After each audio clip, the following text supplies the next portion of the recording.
Hi, I'm Dick Deming. Welcome to our cancer education series. I'm the medical director of MercyOne Cancer Center and founder of Above and Beyond Cancer. Tonight, we're going to talk about healthy lifestyle at any age.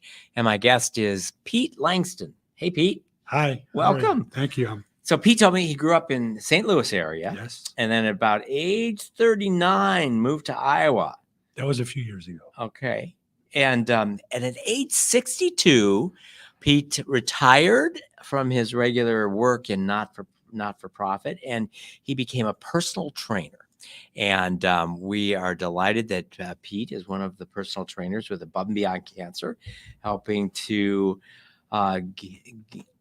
teach people and show them how to get healthy at any age. So welcome. Thank you. I'm really glad to be here. It's a real privilege. So Pete, how did you discover that physical activity was a path to joy for you? So actually, I've always been athletic. I participated in high school and small college sports and have done hundreds of hours of activities in the outdoors. And what really got me to up that and continue it was a motivator of my children. I thought, if I'm going to, when my wife was pregnant and going to have our first child, I thought I want to be able to do things with this child. I want to be able to run and jump and throw and all that kind of stuff. So and if I don't stay healthy, that's not going to happen. But you were a college athlete, so you had Yes. that understanding at a young age how Yes. important it was to stay healthy and fit, and you got joy from those activities. Absolutely, yes. So then when you were a dad and your kids were teenagers, were you like competing with them? Were you encouraging them, pulling them, pushing them? Were they pulling and pushing you? Who was motivating who at that age? I think, I had a shoulder replacement about 7 months ago, and I think that problem started from throwing too many baseballs and footballs with my son and my daughter. Okay. Because they made me do this. And did You've they got to go do did this, they get Dad. an appreciation for physical activity? Did they? Oh yeah. So my compete? son was a high school and small college athlete as well, and my daughter is still in the dance world, teaching and choreographing dance. So Okay. I like to think that I had some influence. Yeah. So over they're that. both still involved in Yes, physical activity. Yes, very. So you realized at a fairly young age that being engaged in vigorous physical activity just brought joy to your life. Yes. And then at age 62, what prompted you to want to officially become a personal trainer, to start helping other people that you weren't related to find this pathway to healthy living? So I guess the first thing that happened is I wanted to get out of this 50 and 60 hour week daily grind I was in. I said, I've had enough of this. So you retired. Yeah, sort of. Okay. Anyway, so my daughter was in college at Iowa in the health and human physiology tract. And she said, Dad, you've always been active, you're physical, you like to work out and all this kind of stuff. I heard about personal training. Why don't you think about becoming a personal trainer? And I'm going, man, I raised a smart daughter. That's really good. So I said, okay. So she talked to her guidance counselor at college and said, my guidance counselor recommends that, where you should go to get a personal training degree, one of two places, the two top places. And I said, okay, I'm going to do that. But I also, by that time, was smart enough to figure out, I need some hands-on. I didn't start going through this in college. I need some hands-on help or training, kind of like an intern. So I noticed that in this building, the YMCA had a healthy living center, and they needed volunteers. So I said, I'm going to try that. So I came out here and to volunteer, and actually I didn't get hired as a personal trainer. They had a special track called medical programming. And the lady that was ahead of that was, I guess, wise enough to think this is the track that you should be in. So she talked me into it. I had a senior fitness specialization. So I was used to working. I wanted to work with an older market because I knew there was a lot of them out there that needed help. So Pete, let me just ask you, what does it take to get a senior fitness specialization credentials? The prerequisite, you also had to be a personal trainer. Okay. I was able to bundle the two of them together. Gotcha. And got the personal training and then went right into the senior fitness specialist. So it's not, there is a prerequisite. Gotcha, for it. gotcha. So I've got buddies that became personal trainers, and they dreaded the test, the written test. What did you think of the written test? It was a challenge, but I wasn't, overwhelmed or intimidated about it. I had a fair amount of time dedicated to be able to study that and ask questions while I kind of interned here. So Mhm. I got into the little booth in your time. It was fine. I wasn't, but I Great. know a lot of people since then that I've worked with that, yeah, they're pretty intimidated by that. Yeah, process. because the anatomy and physiology and kind Counseling of and all kind of a kinds, little yeah. mini medical boards. Yes. So, Yeah. well, good. I'm glad that wasn't difficult for you. And so, tell me a bit more about the senior lifestyle or senior fitness specialization. It was kind of based on or predicated by the fact that as people age, their bodies change, and even their minds change. So they can do some of the same things. I think what I'd like to do now is I'm going to throw out a couple of quotes. Okay. And one of them is Abraham Lincoln, and Lincoln said, "It's not the years in your life in the end that count. It's the life in your years." Mhm. Okay. And what kind of quality of life can you have or do you want as you age? Mhm. Okay. So the senior fitness specialization was kind of, these people kind of need a different coaching and a different method to train by. I have another quote that I made up that I have written different places, and it says, "There was a day, but not today." I can't run as fast. I can't jump as high as I used to. Mhm. And at first it was hard to get my head wrapped around that. And that happens with a lot of people as they Yeah. age. And you got to say, you know what? I can do today what I can do. Or maybe there's some things today I need to be doing that I'm not doing, but I'm old. Well, that's no excuse. There's a lot of evidence out there that says that's not an excuse. So that and the fact that I knew that there was a lot of seniors that needed help, and that could be job security moving forward. But yeah, it's a little different way to deal with mainly older Gotcha. people. So I got a question for you. So I will turn 70 next year, but I've been working. I've understood at a fairly young age the importance of physical activity to my lifestyle and just to my joy. But then there are some folks who that come through the cancer journey, let's say at age 70, who didn't have a regular routine of working out. So tell me a little bit, compare and contrast how you would approach, a 70-year-old person who is used to going to the gym and doing stuff, but is still aging versus somebody who's never had a gym membership and never done any personal fitness. How would you approach those two different 70-year-olds? So one of the things with the older one, the 70-year-old, is I would counsel them or coach them to don't get yourself to the place where you're going to get an overuse injury. But are we talking about the 70-year-old that's used to working out? Be careful as you progress, so you're not going to get a overuse injury, because in your mind you still want to do. I want to bench press 200 pounds, right? Because I used to be able to do that. Yeah. Even last month I might have been able to do that. Yeah.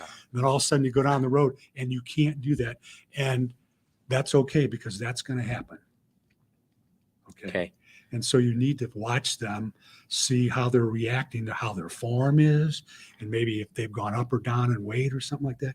And you got to kind of watch them, then counsel them that, you know what, you're not 30 or 40 anymore. Yeah, but you're at a good place, so let's restrain them away. Let's stay in a little bit. And then what about the 70-year-old that hated PE in grade school, never had a gym membership, and likes sitting on the couch as their most favorite activity, but they've decided because of their cancer diagnosis they want to get in shape at age 70 and don't have a background in participating physical activity? How would you approach that person? So there's a lot of evidence-based research out there, both in the general population and in cancer.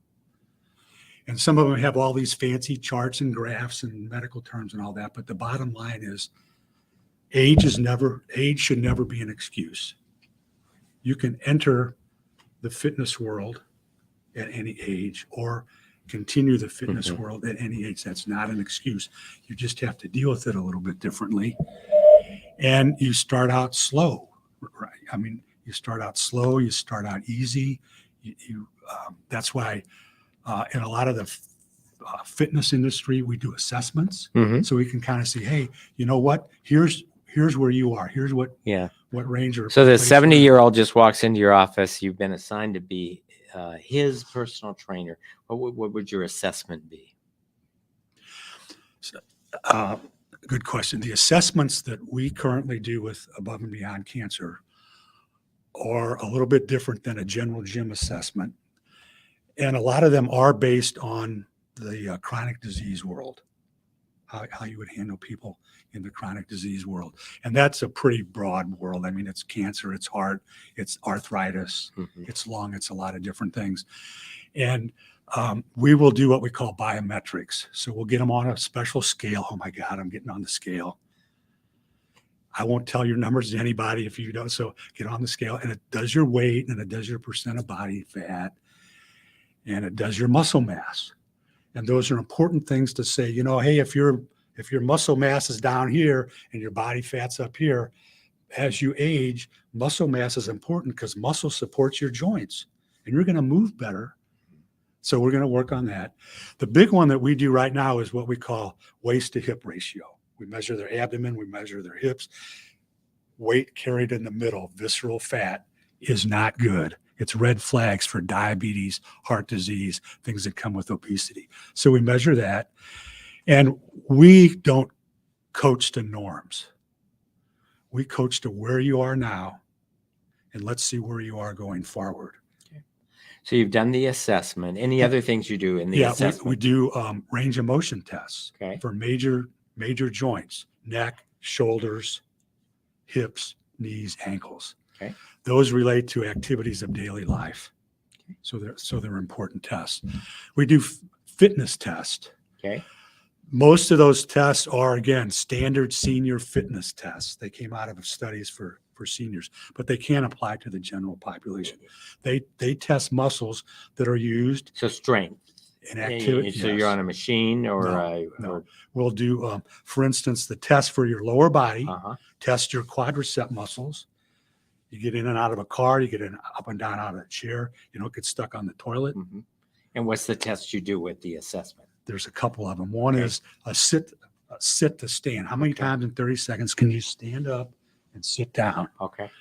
People that are deconditioned when they come in, we tell them, I want you to stand up and sit down 5 times, and I'm going to time how long it takes you to do that 5 times. And we'll write that down. And 12 weeks from now, we'll see what the results are. And then what do you do for the upper body assessment?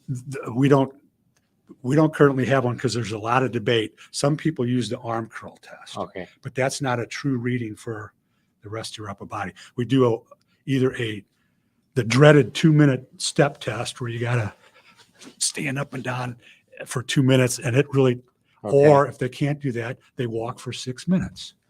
And that's a cardio test to your cardio. We do balance testing. That's really big, not only in the general population, but as you well know, in the cancer world, balance and mobility is big while they're in treatment and when they're out of treatment. So there's a series of balance tests that we do to see how their balance is. Then we know, hey, you need to work on your hips or your core or whatever.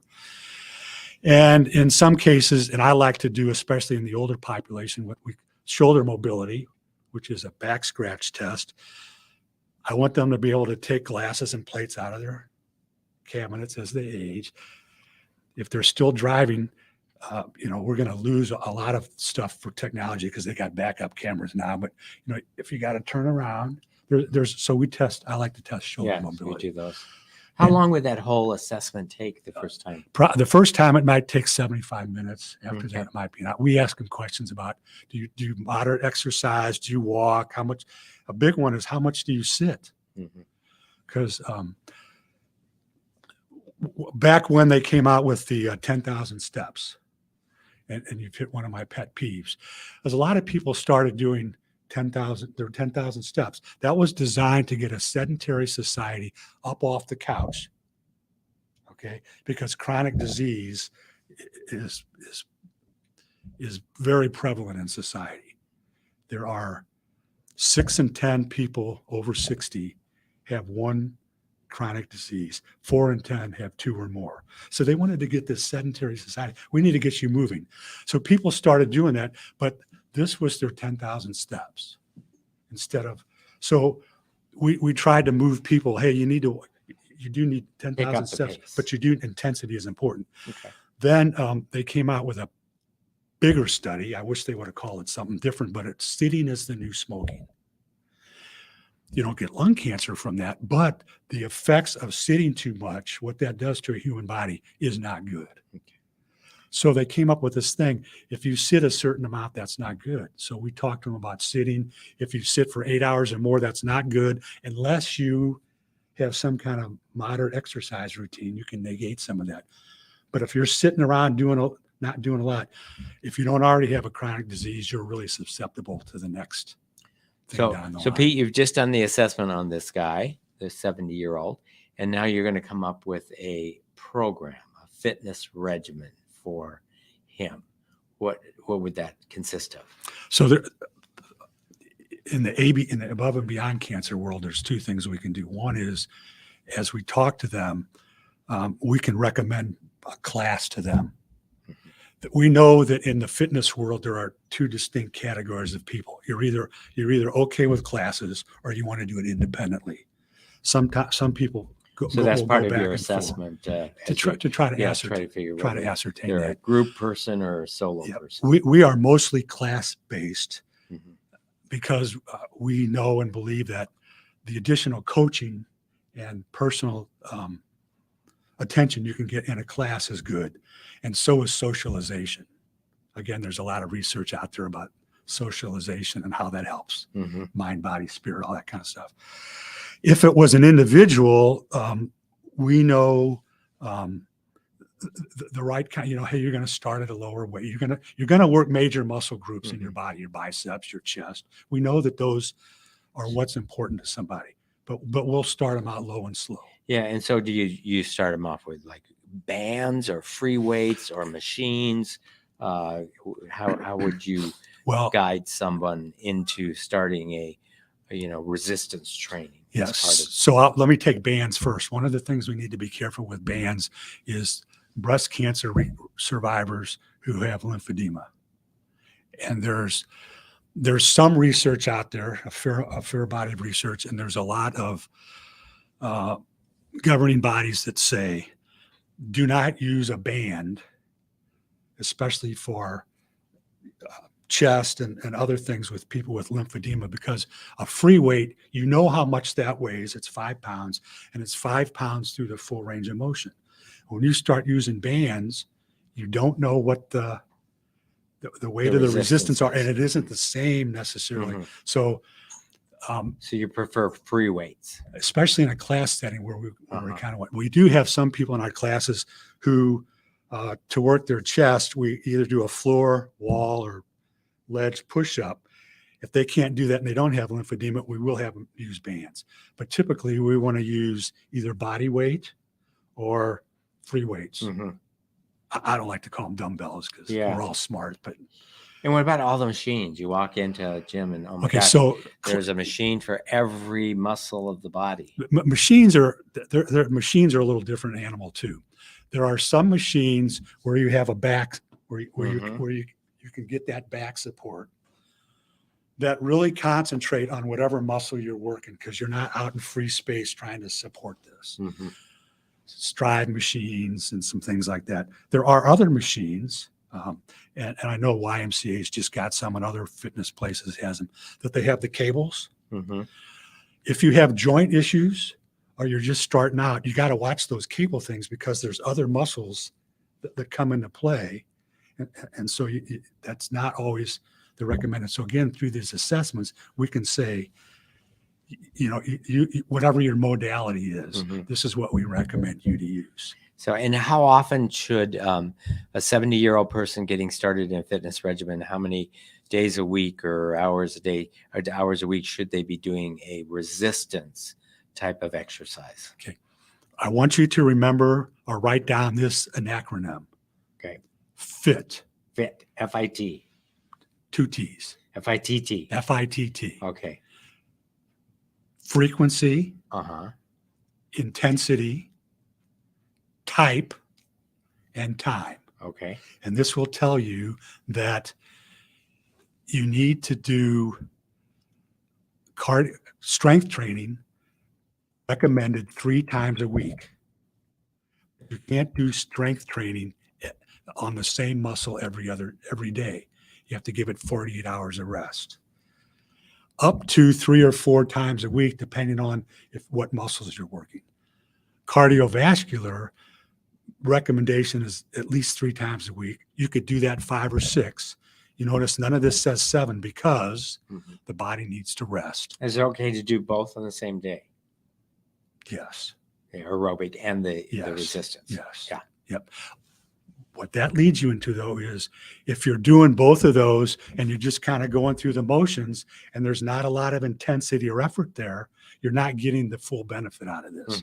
So if you can sustain that at a moderate intensity for that long, or you could split them up during the day. How do you like to gauge if someone's attempted aerobic activity is truly strenuous enough to be getting aerobic benefit? So, you mentioned, the walking that you're not a big fan of just kind of shuffling along at a slow pace, that the steps all get counted, but they may be not generating much aerobic workout. There's a couple of ways to measure intensity. And there's 2 main categories for intensity. One is vigorous and one is moderate. Okay. And all of the research shows that 150 minutes a week of just moderate exercise, you don't have to necessarily get in the vigorous range, makes a big difference in one's quality of life, physical fitness. So how do you there's find a simple the way. difference? Okay. There's a simple way to self-monitor, and it's called RPE, the rate of perceived exertion. So you can tell yourself, okay, so if you're kind of going like this and breathing a little bit heavy and you can't quite complete a full sentence or sing a song, you're in the moderate range. Okay. And that's where most people, can live and make a difference. When you get into vigorous, you're doing this. And a lot of people, depending on their age or their condition, can't get into vigorous, or they can't maintain it for long enough to make the long-term difference. I mean, you're really going in. But to be moderate, so you need to have difficulty singing or talking. Yeah. One of the questions I get is, and I sweat a lot. That is not one of the. That doesn't count. Because people sweat at different rates. Yeah. Okay. It's your breathing.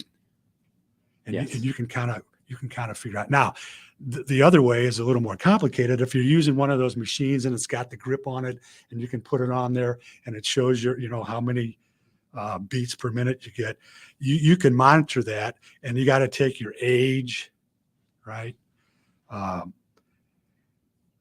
220 minus your age.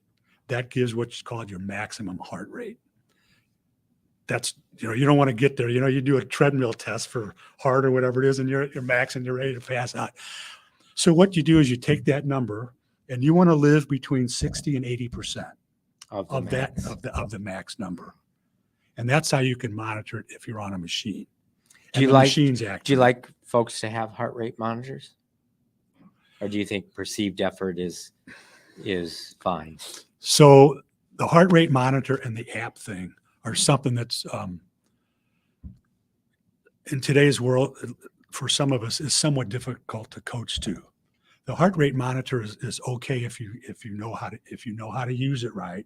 Mm-hmm. The app world is, they start looking at this app and that app, and pretty soon they're on overload and they ask me, 10 questions. I say, time out. That's not what this is all about. If you do these 2 apps, I'll coach you because this is where you are. So I wouldn't, if somebody comes in and they've been using a heart monitor, we wouldn't tell them, hey, stop using that. But we got to make sure that we're Yeah. But communicating. you don't right. tell people to go. No. No. So we're back to our 70-year-old guy who's meeting you for the first time. And what would you have him do for aerobics? Let's say he's not a runner. He's not a cyclist. He's never been on any of the machines. How would you coach him to get started on a program specifically for the aerobic? So walking's the entry point. Okay. Okay. Who's the father of modern medicine?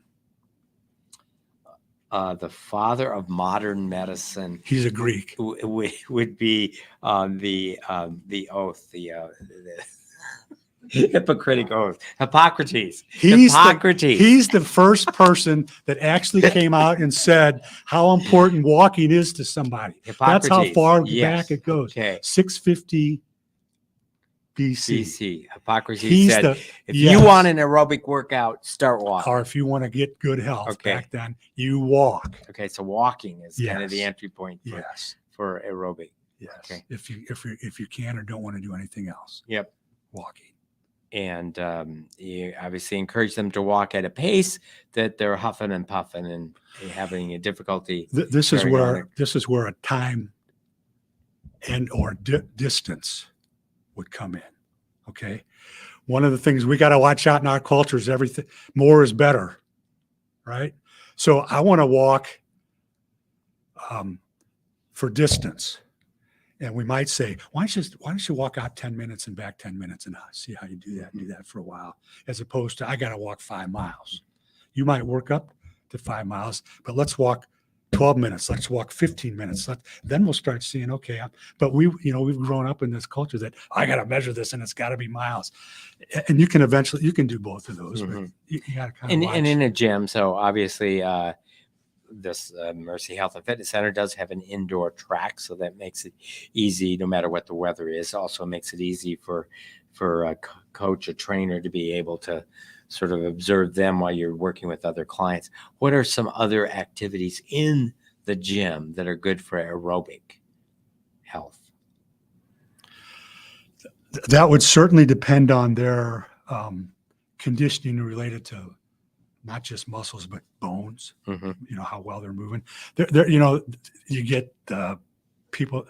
So we're talking about the 70-year-old who is not conditioned. Yeah. They need to start out. They need to start out walking. There may be some what we call dynamic exercises where they're kind of moving, doing different things, but those have to be slow and controlled. Yeah. How about the stationary bike? So there's in a lot of gyms now here at the Wise and things, they have a couple of different sit-down machines. One is a stationary bike. One up here is called the New Step that works both your upper and lower, and those would work. And we as coaches would help them set the parameters. Again, those machines, you have to make several adjustments to those machines. Most people can catch on to that, but not all, or you got to write it down because the seat's got to be so far back and there's resistance on there. You want to start out at level 1 and you want to program in there 10 minutes at level 1, and we're going to monitor that for a while, and then we'll come back and see how you progress. Okay. But those could be an entry level for a fair amount of people. And then you talked about classes. What are some of the classes that you would recommend this 70-year-old get started with for both, for aerobic, for strength, and for balance? Yeah, I think 60 and older. This is a 70-year-old. Some of the bigger issues or concerns or challenges would be balance and mobility. They would be muscle, not big time strength, but endurance and being able to do daily activities. And the fact that I can't get out of my car and walk across a parking lot and go into the store without breathing heavy. I'm just not that that condition. So we have some classes that offer people at different levels wherever they are to kind of enter those classes. Some of them are. We just started up a class called Aquatics to Restore Health, and a lot of healthcare providers for people that are overweight or have some kind of joint issue, particularly hip or leg, knee joints. Water is a good place to start because of weight bearing. So they might start in the water. There are some people that don't like the water, and we have been able to talk some of them in, or their healthcare provider does, to talk them into the water. The next level up, we have 2 classes, Recovery and Beyond. And Recovery and Beyond is big on balance and mobility, core strength, and it does work all of the major muscle groups in your body. It's I would call it kind of moderate intensity. It's not real intense. And we have our pole walking class, and that could be a number of different stages of somebody coming in. But people with balance issues, back problems, knee issues, all that kind of stuff, they could master pole walking, and it starts helping them with. And describe what pole walking is. The pole walking program that we use is actually called urban pole walking. It's not Nordic pole walking, it's urban pole walking. And it uses a special kind of pole. Okay. The advantages to the poles that we use are posture, big improvement on posture, which helps with balance and stride. Our pole walking uses 90% of the muscles in your body. And not even walking does that. Naturally, when you specific training, whatever muscles is, you're only using certain muscles. 90% of the muscles in your body. One of the muscles it uses is your tricep. Okay. So in daily activities, you're doing this and you're doing this, and that's primarily your bicep. So your bicep's going to function or perform with the support of, the opposing muscle, the tricep. So we've seen people that as they build up their tricep muscle through the proper form in pole walking, they're improving their bicep. It provides a 40 to 60% more calorie burn than a regular walk. A lot of core contractions, because when you're using our poles right and you're standing up straight, what's causing you to stand up straight? Your core. So you're getting all these core contractions. The other kind of interesting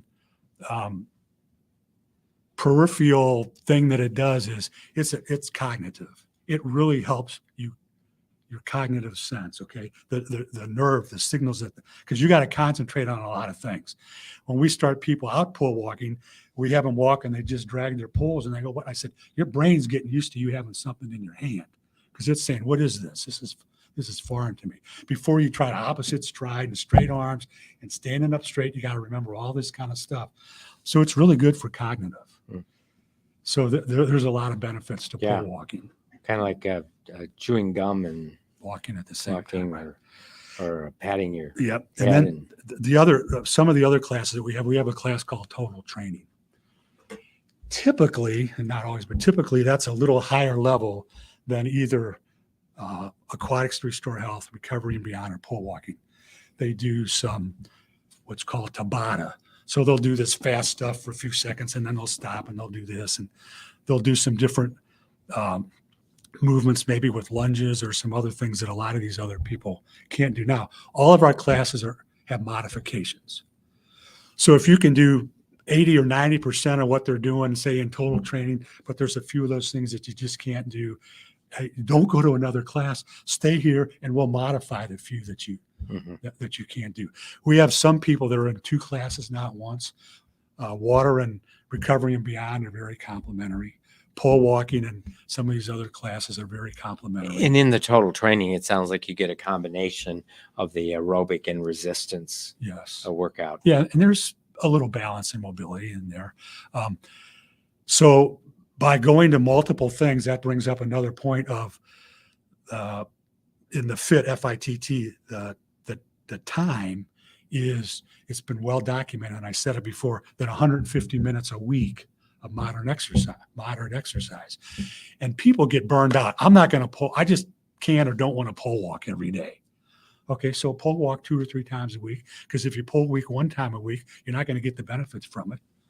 2 or more, you're going to get some benefits. Go do something else to help other things in your body or your mind and get up to that 150 minutes, or do something on your own. So we do have people that are in more than one of our classes, and they're making big strides. So maybe tell us about some of the folks that you've trained and what you've seen as you've been training for Above and Beyond Cancer individuals that as they come to see you for the first time, and what you've seen them accomplish through the Above and Beyond Cancer training. Sure. So I would want to start out by saying it's oftentimes more than not a slow progressive process. Mm-hmm. And we tell people when we first see them, we do these assessments every 12 weeks.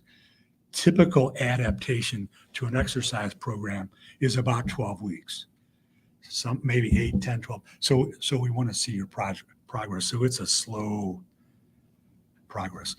Some of the success stories, at least in my classes, it's taken them a while to get there. And we were able to actually coach each other. I'm learning as much from the participants as they're learning from me. But so there's 2 participants in the Recovery and Beyond that really come to mind. And both of them have been in the class for a fairly long time. They've both been in and out of, some were in therapy, physical therapy while they were in my class. Some of them have been in and out of therapy. And their therapists have said how much the Recovery and Beyond class has helped them with their therapy and their life.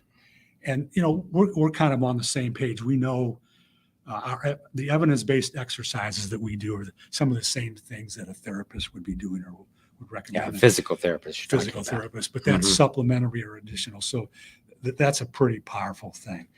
Several of them have not only said to me, but I can see it in class with their balance and mobility.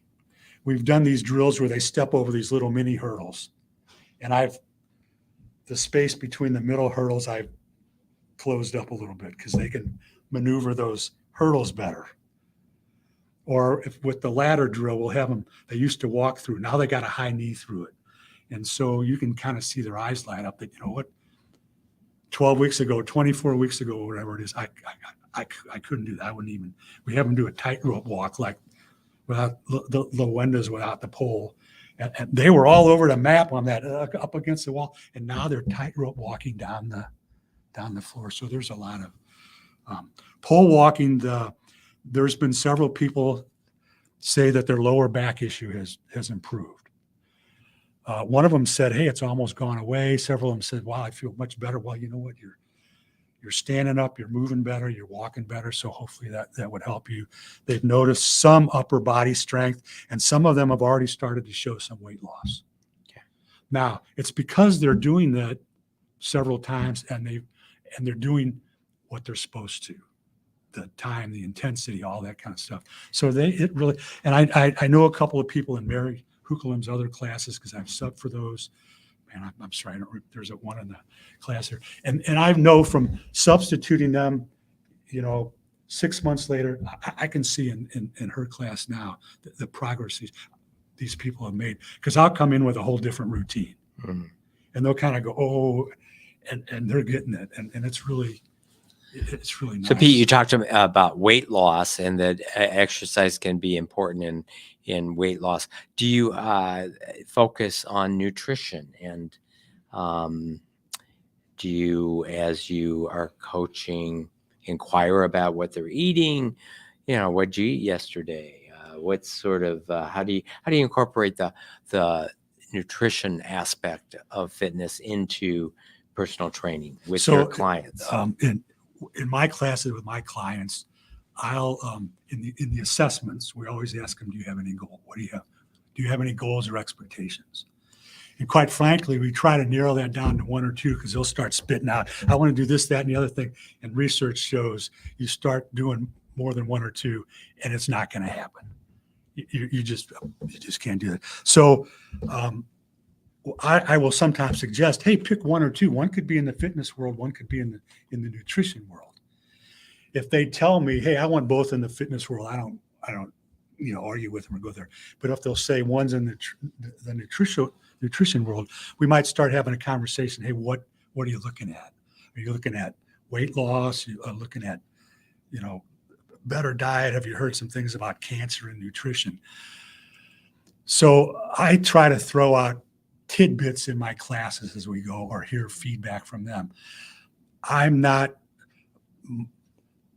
My scope of practice is I'm not a dietitian or a nutritionist, but through cancer trainings and other trainings, some of the basics of nutrition are important. I don't think you have to overload yourself. I try to tell them, hey, keep it simple, make it fun. Don't start drilling down too deep, especially at first.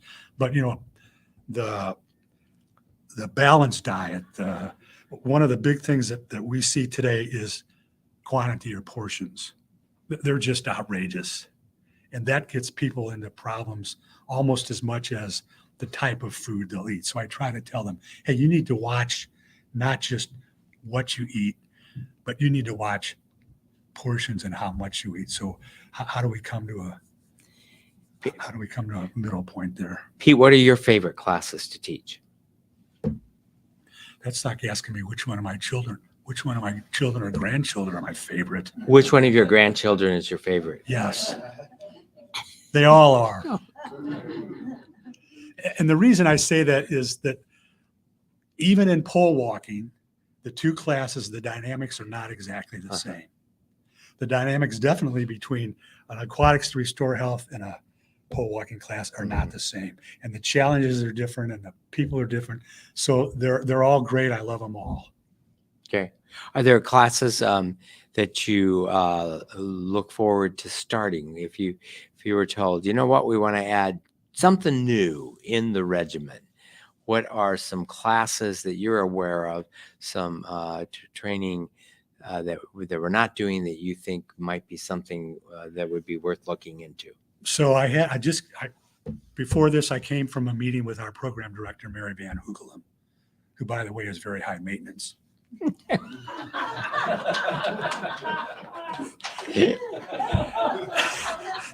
and we ran out of I couldn't get to this.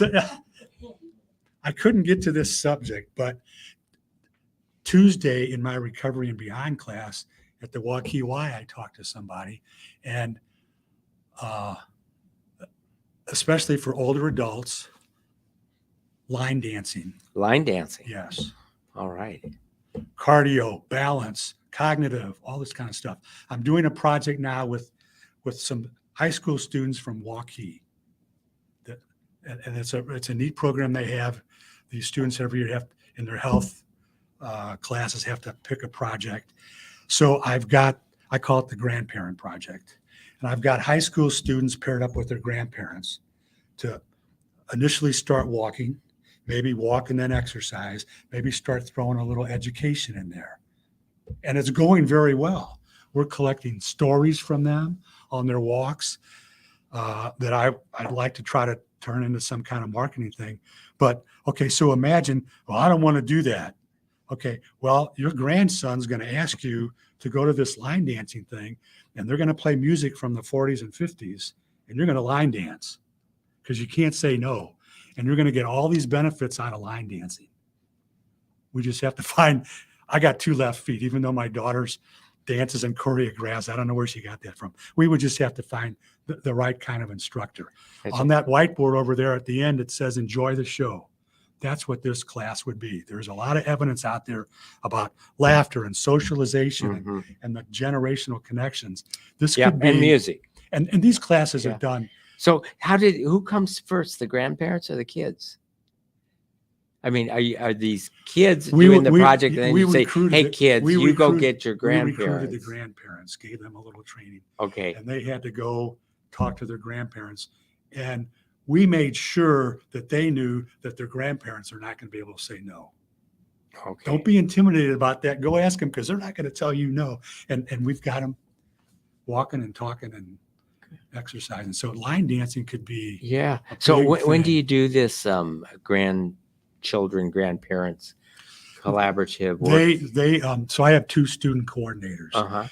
They coordinate with the students. They've got to walk once a week, at least once a week. And they do it on their own. on Or their own. they don't come Yeah, into the gym to do it. until the weather sets in.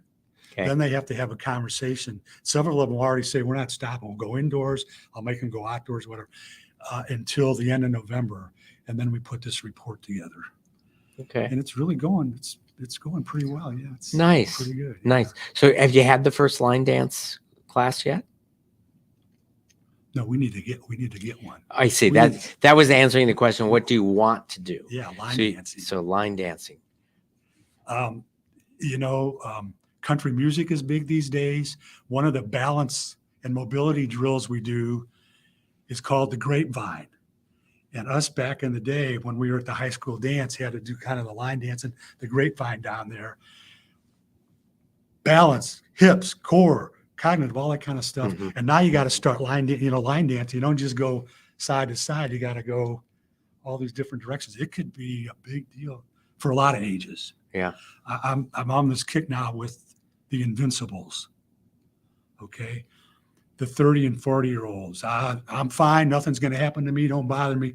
50 years old, insurance kicks in. They go get their first physical. You know what? Your cholesterol is really high. Or you're pre-diabetic, or you've got this going, and they're going, nah, you're crazy. No. What have they done with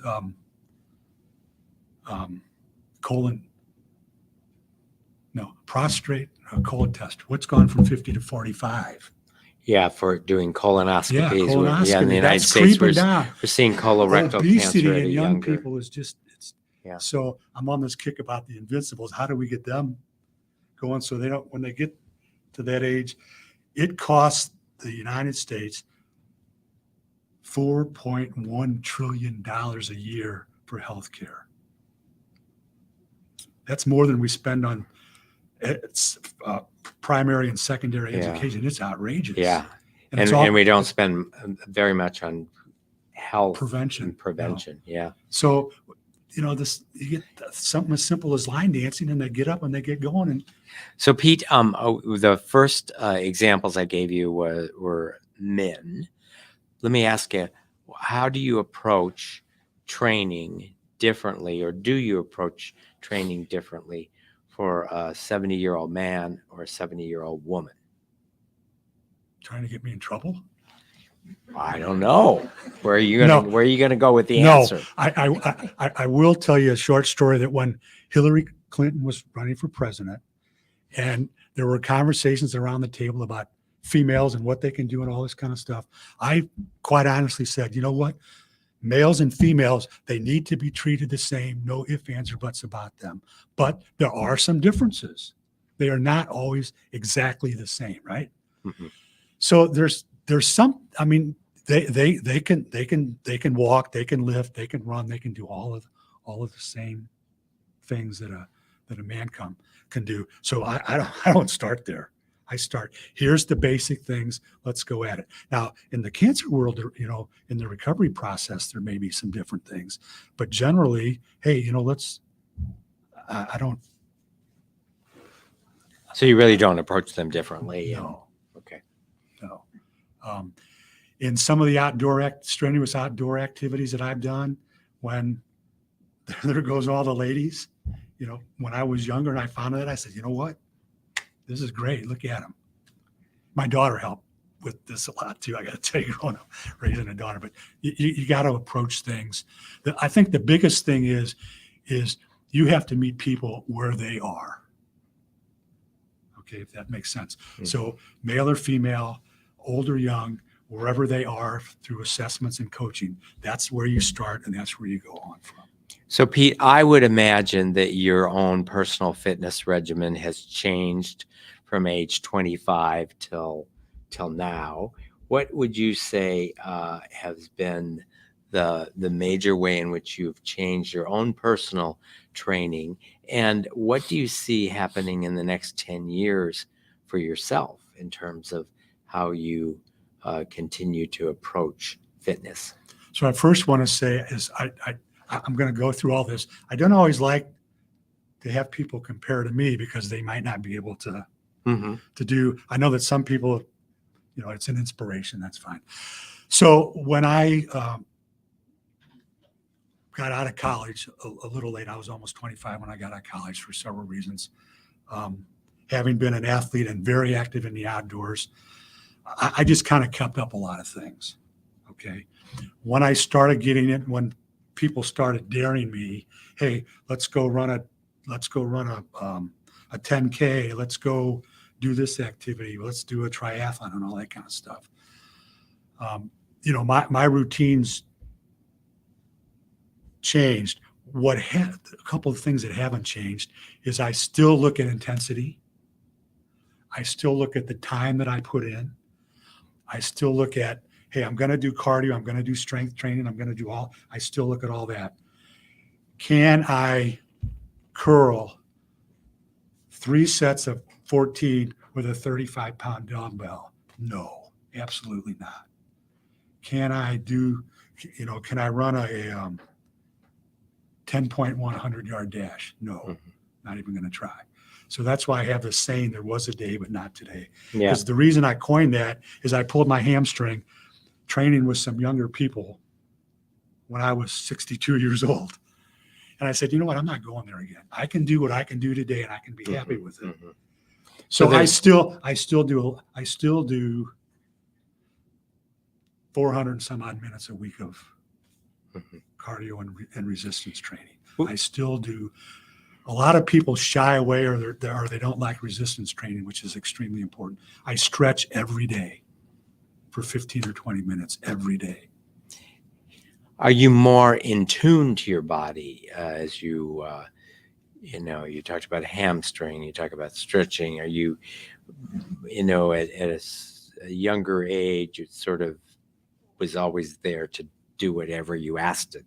And as we get older and have more limitations, are you more in tune with where you're hurting, what you're doing, how it's affecting your muscles or your performance? The bull in the china shop is gone. And when I was young, I was the bull in the china shop. It's okay. It's 110 miles an hour. Doesn't matter what it is. That changed. It had to change. I'm okay with it. I am very in tune with my body. One of the things that I want to try to impress on people is developing a lifestyle. It's not something you got to stress about. Put a lot of time in. I do have people in the beginning try to track things and then get out of that tracking because they know that this has become a lifestyle. I know how many things I have to do. I know how much food I have to eat and when I have to eat it. I know when I need to get on the scale. So I am in order to be old and wise, you had to be young and stupid. And so developing good habits that then kind of continue. Absolutely. Well, Pete, I think we're going to open it up to questions here. So we got a live studio audience, and they are very much alive. And we also have folks that have been live streaming. So we have time for some questions. What's a Nordic pole walker going to do? What's the difference between Nordic pole walking and urban pole walking? Oh, I wish I knew. I should have brought one of my poles. So the Nordic pole, a couple of things. It has a strap. Our poles don't have straps. Our poles, instead of the strap, they've put a ledge on that handle part. So you engage your palm on that ledge, and they've redesigned the handle so you don't have to have a death grip on it, and your hand won't slip off of that pole. The shaft is thicker. It's a bigger diameter, and it can support a little more weight, especially because of the posture. The bottoms are a little bit different. Some Nordic poles do have this hiking boot design. Ours has a pretty thick kind of a hiking boot with a curved bottom on it because it follows, when you walk, it follows the mechanics of that walking. So there is a fair amount of difference. And what that allows us to do is when you engage in that ledge and you straighten your arms out, you're standing up straight no matter what. And that boot that boot helps you go. The adjustment is a little bit different. A lot of Nordic poles, not all of them, they might have two different adjustments that have to be made to get the proper height. And proper height is very important. I see people out there walking like this as opposed to walking down here like this. And that's kind of everything we teach in the advantage of urban pole walking as opposed to Nordic pole walking. We ran a pole walking clinic with AARP a few weeks ago and had 43 people attend. And there's been several people who have turned in their old poles and bought new Nordic walking poles from that event because they saw what so that's kind of the difference. About the Nordic or about the urban? They turned in their Nordic poles And they bought. Now, I didn't tell them anything. I didn't encourage that. They just, yeah. If they're walking. Okay. Got another question? If a person was going to do the cardiac, I didn't say the word, and strength at the same session, which should you do first, or does it matter? That's a great question. If your primary goal or primary condition or whatever it is that you have to work on, normally that comes first. Okay. If it's strength training, normally that, because you want the reserve, you want that to be there to start out with. Not So whatever not you to tell need personal most, you do stories. first. Yeah, not to tell personal stories. When I was doing the triathlons and the Tough Mudders and all the endurance events, I went out and ran or rode a bike pretty hard first. And then I would come in and do the lower body strengthening on one day. On the next day, I might just lightly ride the bike to warm up. I'd do a heavy upper body thing, and then I would maybe go do some light cardio at the end. Or, if you want to do them back to back, I think you got to kind of see. And the recommendation, if you have some concerns about that, go see a coach or a trainer or something to kind of drill down on that. Last question. Pete, for the aquatic classes, how important is it to be buoyant? To be what? Pardon me? Buoyant. Buoyant. Buoyant. That's a great question because Poon is in a water class here, not my water class. I may have talked to her about this. In a water class, water depth is very important. Okay. If you're too deep on the water and you're doing some exercise and you're bobbing up and down, you're not going to get the benefits of the resistance that water offers. So typically, you want to kind of be at maybe a mid chest or so. So if you're doing, maybe you're pushing down, or maybe even you're doing a balance exercise and you start getting buoyant, you're not going to get that benefit. So water depth is important in water exercise. I know that sometimes that's not always the case because you can't get to it. The next best thing would be if you could get your back against a wall and use a wall to stabilize yourself so you're not bouncing as much. Or do they have the barbells or a dumbbell? Use that so you don't have as much buoyancy. Okay. Great.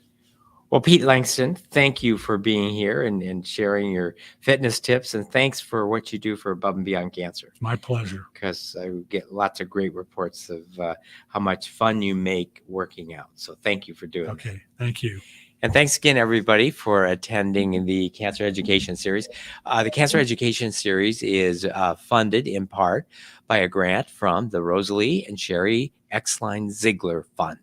Please join us again next week. I'm Dick Deming. Thanks for joining us.